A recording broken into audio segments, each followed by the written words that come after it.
At narito na naman ang mainit na balita mula sa mundo ng social media na hatid sa inyo ni Madam Chika. Isang malaking balita ang naganap sa ating bansa ngayon.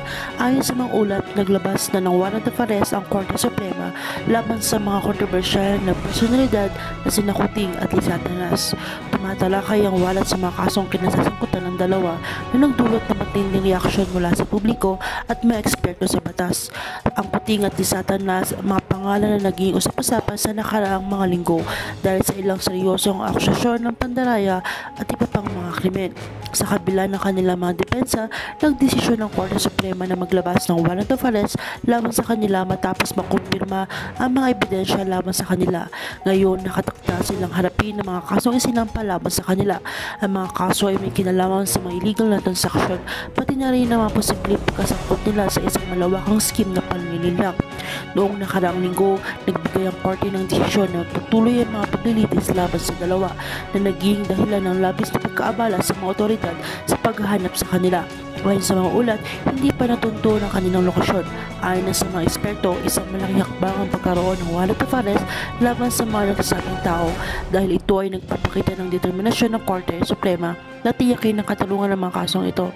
Naniniwala sila na ito ay magsisilbing babala sa iba pang mga posibleng sangkot sa mga illegal na gawain. Ngunit may mga nagsasabi ring may mga matinding hakbang na kinakailangan upang masiguro ang kanilang pag-aresto. Samantala, ang mga abogado ni Kuting at Liz Satanas ay nagpakita ng kanilang saloobin hinggil sa desisyon ng korte.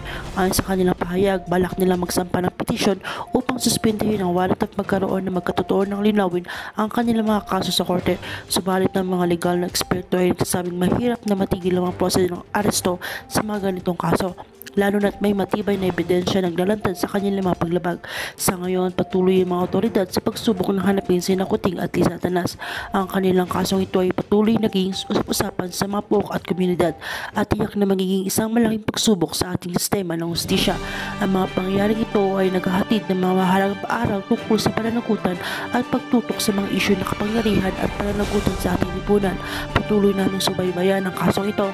Para sa detalye, karagdagang detalye, tumutok lamang sa mga susunod na ulat. At kung bago ka pa lamang sa aking channel, huwag kalimutang mag-like, share, and subscribe para update ka sa aming bagong balita.